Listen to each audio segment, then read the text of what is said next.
High মিনাসান কনিচো, আমি Ahsan Habib easy Japanese by Ahsan YouTube চ্যানেলের পক্ষ থেকে আমি আপনাদেরকে স্বাগত জানাচ্ছি। তো আজকে আমরা যে বিষয়টি দেখব সেটা হচ্ছে লেসন 17 ভোকাবুলারি। তো আজকে ক্লাসটি খুবই গুরুত্বপূর্ণ হতে যাচ্ছে। ক্লাসটি প্রথম থেকে শেষ পর্যন্ত দেখার অনুরোধ রইল। তো যাই হোক, আমরা শুরু করি। দেখেন প্রথমে কি লেখা আছে, অবয় মাস। হ্যাঁ, অবয় মাস মানে মুখস্থ করা বা মনে রাখা।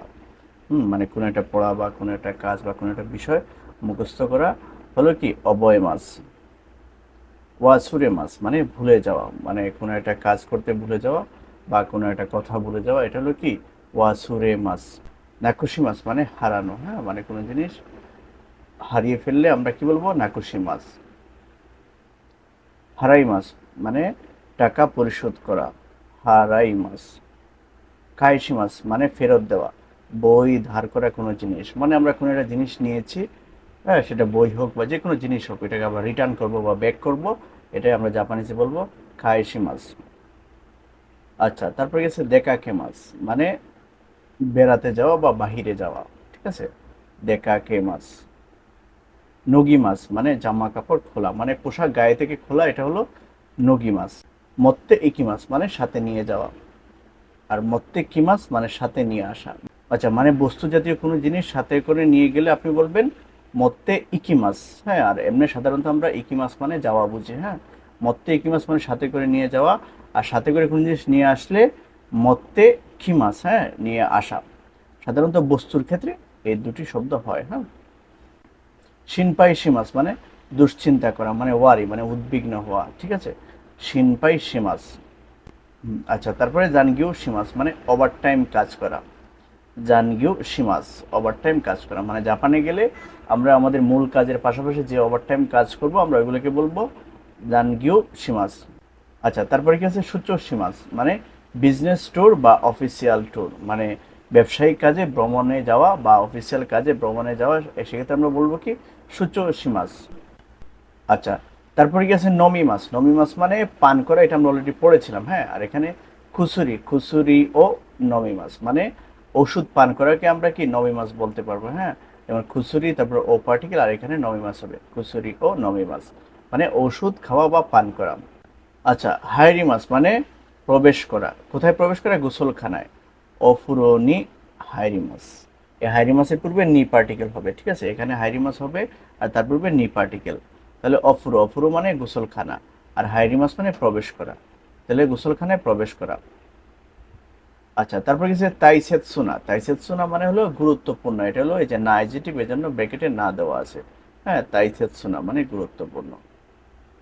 আচ্ছা, তারপরে দাইজবু না। হ্যাঁ, এটা খুবই একটা কমন শব্দ, জাপানে গেলে অনেক শোনা যাবে দাইজবু। হ্যাঁ, দাইজবু না, এটা হলো নাইজেটিভ, এটার অর্থ হলো ঠিক আছে বা সমস্যা নেই, ওকে ফাইন। দাইজবু। আচ্ছা, তারপরে কি আছে আবু নাই। আবু নাই মানে বিপজ্জনক।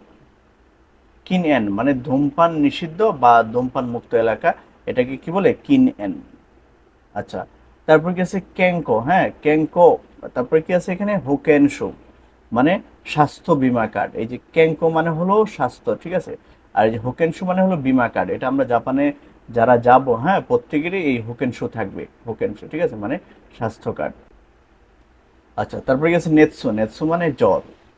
বিউকি অসুস্থতা বা রোগ। হ্যাঁ, বিউকি। কুসুরি মানে ঔষধ। অফুরো। অফুরো মানে কি গোসলখানা বা বাথরুম, মানে যেখানে আমরা গোসল করি ওইটাকে অফুরো বলে। হ্যাঁ, অফুরো গোসলখানা। ওয়াগি। ওয়াগি মানে হলো কোট বা জ্যাকেট। সিতাগি। সিতাগি মানে আন্ডারওয়্যার। আচ্ছা, তারপরে কি আছে নি সান নিচি মানে 2-3 দিন, মানে আমরা কথা বলার ক্ষেত্রে যদি কখনো 2-3 দিন বলতে হয় তাহলে আমরা কি বলবো, নি সান নিচি বলবো। হ্যাঁ, 2-3 দিন। আচ্ছা, নিসান। হ্যাঁ, তারপরে এখানে এটা কিছু সংখ্যাবাচক, এটা কিছু হবে। হ্যাঁ, মানে নিসান কি দাই, নিসান মাই, ঠিক আছে, মানে 2-3 পিস বা 2-3 পিস ভারী জিনিস এভাবে গণনার ক্ষেত্রে এখানে সংখ্যাবাচক কিছু একটা হবে, ঠিক আছে। আচ্ছা, তারপরে এই যে ঢেউয়ের মধ্যে দেওয়া, তারপর মাদে, তারপর নি। হ্যাঁ, মাদে নি, মাদে মানে পর্যন্ত বা মধ্যে। হ্যাঁ, এই সময়ের মধ্যে, ঠিক আছে, এই যে এখানকার সময়বাচক এটা কিছু হবে, এই যে সময়ের, মানে এখানে সময়বাচক এটা কিছু হবে, একটা নির্দিষ্ট সময়ের মধ্যে। মানে কি গোজি মাদেনি মানে 5টার মধ্যে। হ্যাঁ, নিচিও বি মাদেনি মানে রবিবারের মধ্যে, ঠিক আছে, এইভাবে আমরা ব্যবহার করব। আচ্ছা, তারপরে কি আছে দেশকারা। দেশকারা মানে সেজন্য বা এজন্য। দেশ কারা মানে সেজন্য বা এজন্য। মানে আমি একটা কোনো স্টেটমেন্ট বা কোনো একটা কথা বলেছি, তাহলে ওই কথার উপর নির্ভর করে এই কথাটা কি, এই কথার জন্য বা এজন্য বা সেজন্য এই একটা কথা হবে। আচ্ছা, তারপরে কাইওয়াতে কি আছে, কথোপকথনে দোষী মাস থাকা মানে কি হয়েছে। আমরা কাউকে দেখে তার পরিস্থিতি অবস্থা বা তাকে যদি আমরা জানতে চাই যে তার কোনো একটা সমস্যা হয়েছে, এরকম যদি আমার অনুভব হয়, তখন আমি বলবো কি দোষী মাস থাকা মানে কি হয়েছে বা কি ব্যাপার, কি সমস্যা, কি হয়েছে। দোষী মাস থাকা মানে কি হয়েছে বা কি সমস্যা বা কি ব্যাপার। আচ্ছা, তারপর গেছে নদ, নদ মানে গলা, ঠিক আছে, নদ মানে গলা। আচ্ছা, বইতে দেওয়া আছে যে গা ইতাইদেস, এই ইতাই মানে ব্যথা বা পেইন। আচ্ছা, তারপর যে গা পার্টিকুলার, এখানে আপনার যে জিনিসটা ব্যথা ওই জিনিসটার নাম হবে, ঠিক আছে। যেমন এখানে নদগা ইতাইদেস আমরা বলতে পারি মানে গলা ব্যথা, ঠিক আছে। তে মানে হাত, হ্যাঁ, তে গা ইতাইদেস মানে হাত ব্যথা, ঠিক আছে। আচ্ছা, তারপরে গেছে খাজে, খাজে মানে সর্দি বা ঠান্ডা, খাজে মানে সর্দি বা ঠান্ডা। আচ্ছা, সরে কারা মানে তারপর, মানে একটা ঘটনা বলার পরে ওই ঘটনার পরে আরেকটা ঘটনা ঘটেছে, তখন আমরা কি এটা কনজাংশন মানে এটা আমরা বাক্যের সংযুক্তি হিসেবে সরে কারা ব্যবহার করব মানে তারপর। আচ্ছা, সর্বশেষ কি আছে, ওদায় যিনি মানে নিজের যত্ন নিন, ঠিক আছে, বা দ্রুত সুস্থ হন। এটা সাধারণত অসুস্থ ব্যক্তিকে কেউ যদি দেখতে যায় তাহলে আসার সময় কি বলে আসে, ওদায় যিনি, ঠিক আছে। এছাড়াও সুস্থ ব্যক্তিকেও বলে অনেক ক্ষেত্রে যে আপনার যত্ন নিন আপনি, ঠিক আছে। তো যাই হোক, আজকের ক্লাস এই পর্যন্তই। আশা করি আজকের এই ক্লাসটি আপনাদের ভালো লেগেছে। যদি ভালো লেগে থাকে তাহলে লাইক করবেন, কমেন্ট করবেন, আর আপনাদের যারা পরিচিত যে সমস্ত বন্ধু আছে জাপানি ভাষা শিখছে তাদের সাথে আজকের এই ক্লাসটি শেয়ার করবেন।